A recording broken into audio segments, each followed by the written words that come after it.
Here I have ALCATEL Pop C2, and let me show you how to change language on the following device. So at the very beginning, let's start by using your home screen. Here you have to find the apps icon right here. Then let's find and select the settings. So here I have the settings. Let's wait until the settings list pops up. Then you have to scroll down and choose language and input right here. So let's choose on languages at the top of the screen. Here you've got the full list of available languages that you can use on your device. So let me just say that I would like to change my language from English to Spanish. So let's tap on Espanol.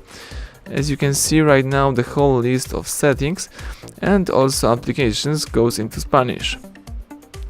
So if you would like to switch the languages one more time and go back to the Android in English, let's choose Ajustes, scroll down, tap Idioma y entrada de texto, tap Idioma one more time, and from the following list let's choose English, for instance from United States. So that's it, now you can use the English version of your phone. Everything went well, thank you for watching, please subscribe our channel and leave thumbs up under the video.